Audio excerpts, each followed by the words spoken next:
top 5 cards you're going to want to find yourself picking up from Dawn of Majesty. It's going to be a list of things I think you're going to want to have for whether or not to be possible future meta decks for fun ideas. There's always a wide range of things that people always want to be aware of from multiple levels. So this is what we're going to be looking at for today. Let's dig into this, shall we?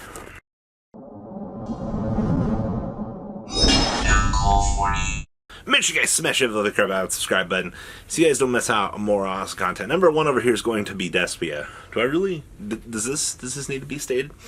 So in terms of value for Despia, you have one secret, which was Albert. You have Quadratus, which is an ultra rare, and you have Demiturge, which is an ultra. That is $60, $70 for the secrets. Ultras you might have to pay $10, $11 for. Okay, so rest of the deck's super common. Easy peasy. Where's the metagame impact for this deck stand, though?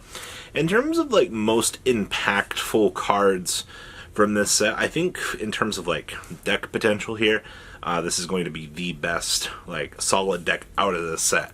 It's generic Light and Dark support. Anytime, you know you're going to have that. It's also going to be something else to say about this. This deck's hybrid synergy is really good, too, because you can play multiple ways with dolls to have access to Winda. Generic super poly targets all day long for the new stuff. So straight off the bat there's that. Alright, also being able to have a searcher for a spell card that's a discard 1 special summon from the deck. The ability to get protection through that very same spell card. The ability to search for your fusion spell card. Yes, hello theater. Being a branded card is really frickin' good. But you have access to like everything in your deck through like a mini small engine. And then you can combine it with everything else, Light and Dark related. So hello? Can you say value? Because that's what you're going to get with this. Alright? And I mean that wholeheartedly. Like, Despia gets another support card in Burst, which really helps the deck. But in terms of, like, rogue standpoint, we'll have to wait and see how the TCG innovates this, because I'm going to be curious for this. Next up over here is Insects. Now, as of making this video, I don't see Insects going too crazy. And when I mean too crazy, I don't think that this deck has the crazy point here. But Insects are getting some interesting support this year. So we are getting the Insector exclusive spell card, which if it ends up being, it's going to have to be a searcher, and it's going to have to be, you can remove this card from your graveyard to be able to summon the monster. If we get something on that level, that's good.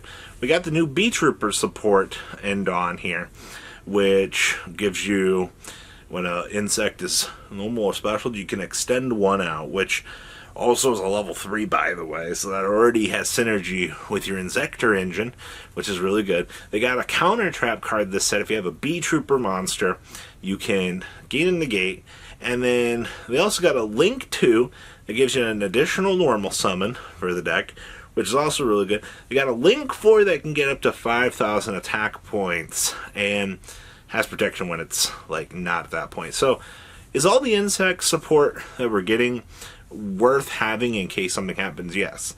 Insect is that deck that has so many random good pieces about it. All it needs is one push, one little thing, between Cocoon of Evolution, or Ultra Evolution, between the Insect Imitations, the Moth that only allows 1 special summon each turn by both players. One frickin' card is all it takes for this deck to take off, and I'm not going to say that I expect it anytime soon, but I am going to make sure that I have that insect support just in case something stupid happens. There's so much available for this deck. Like, don't be surprised. Alright? Next up here is Sue Ships. We are 2 sets deep on Sue Ship support at this point. And I do not expect the Sue Ship cards to have any sort of real value whatsoever. So at this point in time, you're like, well, Robbie, why do I care about Sue Ships? Why should I spend the couple of dollars to have the core?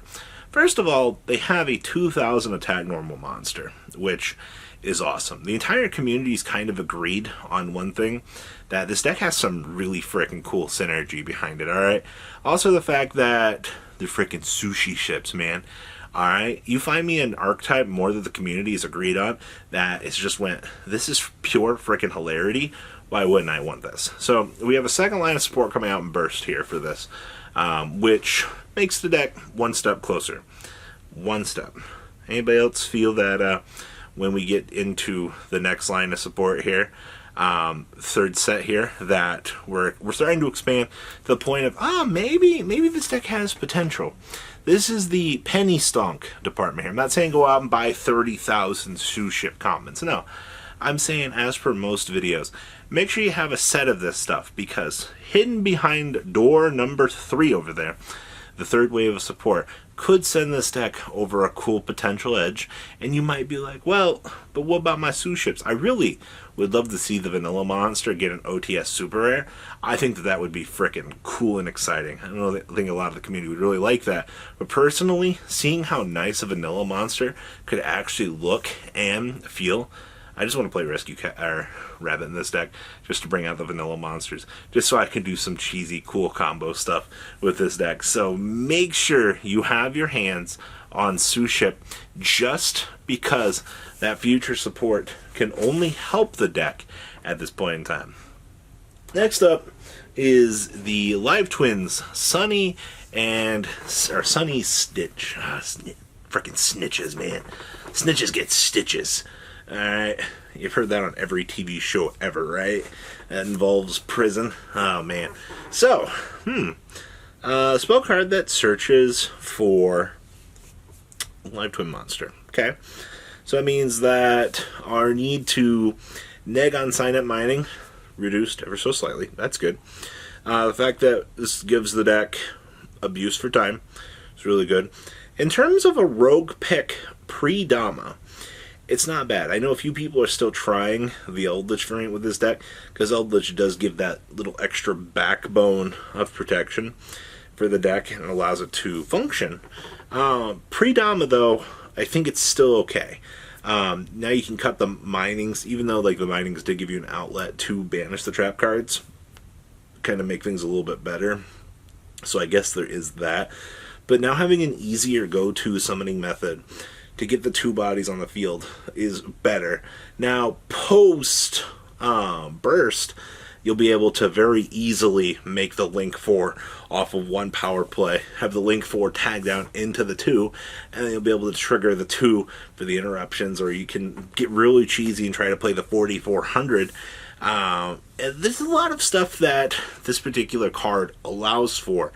And while I'm sitting here on this thought, like, it only gets better from here, alright? Like, think about this. What more can we do to push this deck over the edge? Alright, we've been getting support every set for this, and Evil Twins only gain in popularity as each and every one of these goes. So, I would definitely make sure that I had a set of these.